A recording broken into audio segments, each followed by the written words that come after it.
My name is Jason. I'm 35 years old today, but the story I'm about to tell you happened when I was only 20 years old and studying at a university in New York.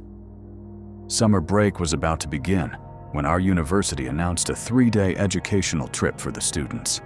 The purpose was to leave the busy city behind and travel to a beautiful valley where we could explore the forests, observe the natural environment, and learn about the local village life. On the day of the trip, we all arrived at the university early in the morning.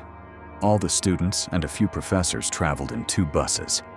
After a 4 to 5 hour drive, we finally arrived at a beautiful valley. The place was completely different from New York. Green trees surrounded us in every direction. Clear water flowed through the river, and a cool breeze filled the air. It felt as if we had stepped into paradise. We were instructed to set up our campsite near the river and not to leave the designated area without permission, because the forest around us was vast and unfamiliar. We set up our tents, had dinner together, and everyone returned to their tents to sleep. But my eyes kept drifting toward a green hill in the distance. For some reason, I felt like it was calling me. Around 11:30 that night, I woke up. The entire campsite was silent. I stepped outside my tent, and there it was. The same green hill standing in the darkness, drawing my attention just as it had before. I woke up a few of my friends. "It'll only take half an hour. We'll go to the hill and come right back. No one will even know we left." At first, they refused, but after I kept insisting, they finally agreed. We grabbed our flashlights and quietly left the campsite. We walked along the river. At first, everything seemed normal, but the farther we walked, the stranger the forest became. The silence grew heavier with every step. After about 45 minutes, we finally reached the hill. Up close, it looked much bigger and far more mysterious than it had from a distance. The grass was unusually thick, and the silence around us was so deep that we could clearly hear our own breathing. We stood there for a few minutes. Then one of my friends said, "That's enough. It's getting late. Let's go back." I nodded.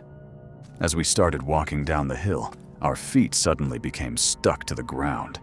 We tried with all our strength to move, but our feet wouldn't move.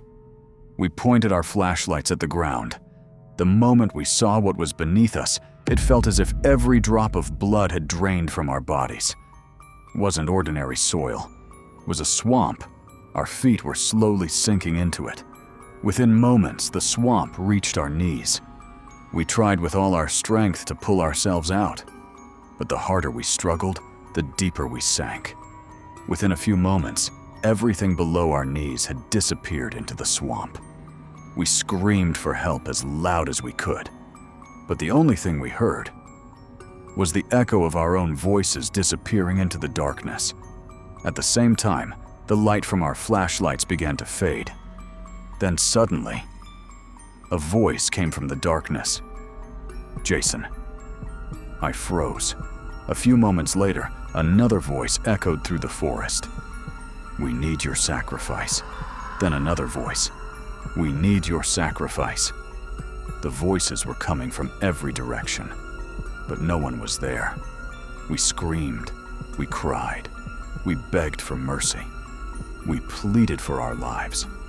But the only words we kept hearing were, "We need your sacrifice."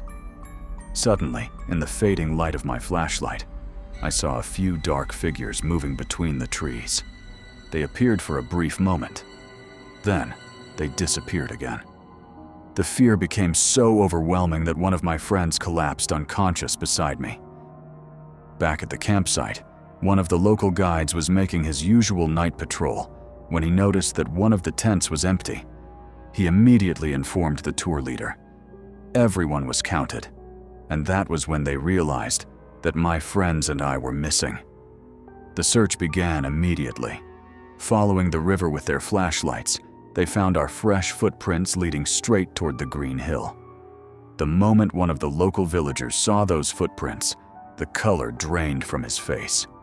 Without wasting a second, He ran back to the village and returned with several elders. They were carrying iron chains, metal plates, and large bells. As soon as they reached the hill, they began striking the metal objects together while shouting words we couldn't understand. A few moments later, something unbelievable happened. The swamp released our legs. It disappeared, and every shadow that had been surrounding us vanished into the darkness, as if they had never been there. The next thing I remember, the villagers were standing beside us.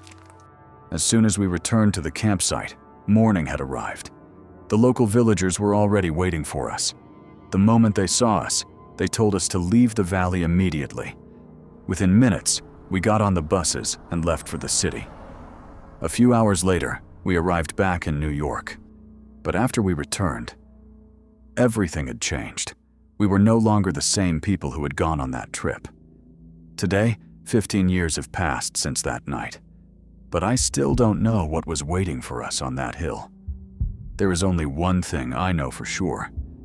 If the villagers had arrived just a few minutes later that morning, I probably wouldn't be alive to tell you this story today.